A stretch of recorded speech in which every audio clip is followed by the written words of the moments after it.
Resistance, however, is useless. 1939. My theory was that what I had to do was make a study of human behavior. Recruiting Station was a story that came as the result of many anxious awakenings during many nights.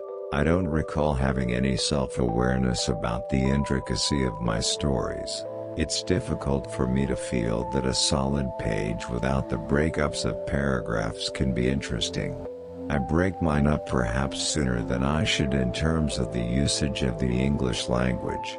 If I believe the same things today I did yesterday, I've learned nothing. It came about as follows. Over the years when I was involved in Dianetics, I wrote the beginnings of many stories.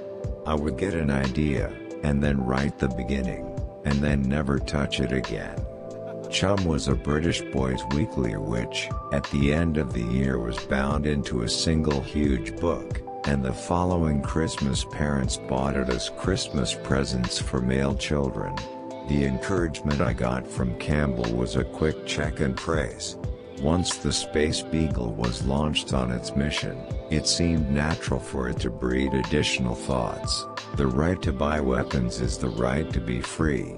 You have to remember that I was a bright but simple fellow from Canada who seldom, if ever, met another writer, and then only a so-called literary type that occasionally sold a story and meanwhile worked in an office for a living. In a sense, there's a great truth to that. But, also I was a great reader. Well, first of all, going off with Dianetics was based upon a thought of mine. I figured that has a 10-year cycle. At the end of that 10 years, I began to get worried that I would run into what is known as the writer's block, the feeling of not being able to do these things.